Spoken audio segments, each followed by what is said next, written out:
by Tris Dixon. As each day passes, it seems as if a formal announcement for a June clash between Anthony Joshua vs Jarrell Miller in the USA moves closer.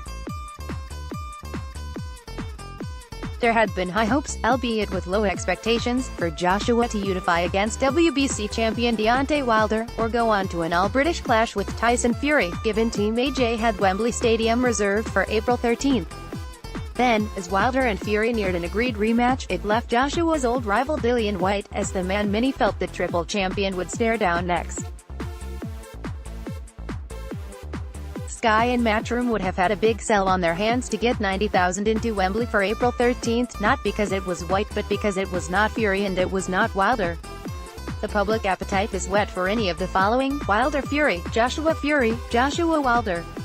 The UK fans would make do with Joshua Whyte, while the US market would likely prefer Joshua Miller.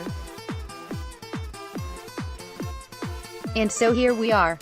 Investigated is an odd circumstance, where the man with 3 of the 4 major belts is on the outside looking in, but when you probe closer it's easy to see how it has happened. Members of Team Fury and Team Wilder will not be filling out forms for the AJ fan club anytime soon, united by a disdain of a negotiating arrogance, perceived or otherwise. Whyte would have been aware that, with Wilder and Fury heading towards a rematch, it would have left him as the sole viable Wembley option, which meant he could drive as hard a bargain as he chose to. The fit was there if he wanted it, but if he didn't need the terms on offer, and he knew that he could orchestrate this huge reshuffle that sees the long-held Wembley date die and the gap in between Joshua fights grow to be the longest of his professional career. It will have been 9 months since he faced Alexander Povetkin in his last contest. Whyte was like the football agent who knew his client, let's say a superstar defender, would plug the hole in a leaky defense of a cash-rich club. He knew his value to Joshua and Matchroom was more than it was, not just in comparison to any other fighter, but he knew that he could charge more than his market worth because he was the only man for the job. Sure, he overcharged and is now backing himself once more to overturn another top-ranked fighter to maintain his own high ratings with the WBC and WBO, but he knew that if he did not dance with Joshua in London, then no one else could. Maybe he was calling their bluff and ultimately held out for too much, but he will also doubtless gain a semblance of satisfaction in forcing his rival to take his show on the road, knowing how limited Joshua's realistic options were. The whole thing has put Joshua in a corner. Yes, he can come out of that corner verbally fighting.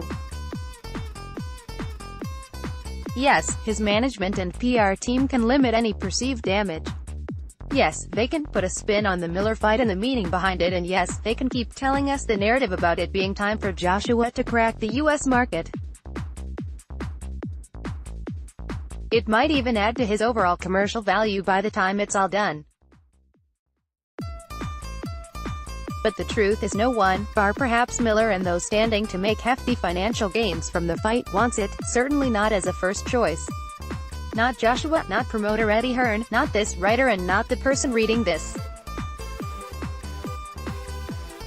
But it is the only fight that can be made that makes any kind of sense and fits any kind of story that does not involve Fury, Whyte and Wilder. And you never know, if it delivers in the ring, then none of us will be complaining afterwards. Make no mistake, however, the Fury and Wilder fight and their unfinished business has forced Joshua into some sort of purgatory. Yet the value Team Joshua has of itself is exorbitant. It's beyond boxing. And that is clearly where they have positioned their own brand in the market. Everyone has to pay, whether it is fans, opponents, whoever, for their premium product. That is not a knock, it is an assessment. Public sentiment has begun to turn against Joshua. He remains terrifically popular and an iconic trademark to general sports fans, but there are thousands upon thousands who are now of the opinion that if he fights anyone bar Wilder or Fury, then it does not count. And imagine if Wilder Fury, set to reconvene in April or May, has a different outcome and they go to a trilogy. The 3-belt world champion would be frozen out of his own division.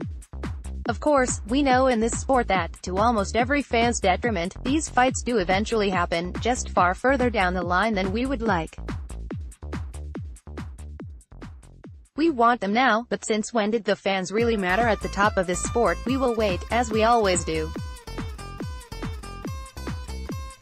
And the price will go up, and the potential audience still swells in a bizarre anticipation with the overhang and question about what would have happened if they fought when we first wanted it.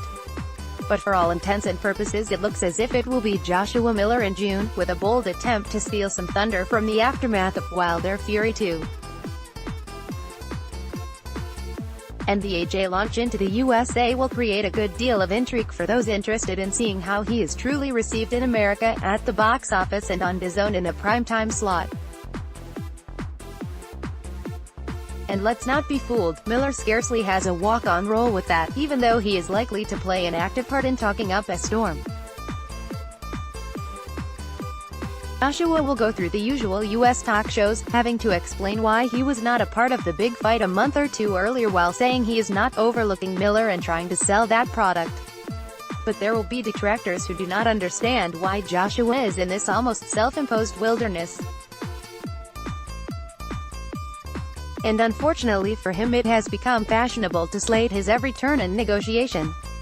He had told the nearly 30-stone Tyson Fury to get in shape and he would fight him, and then, with Fury in good shape, the calling stopped. Then there was the $50 million to fight Wilder, if the American and his team fronted the money.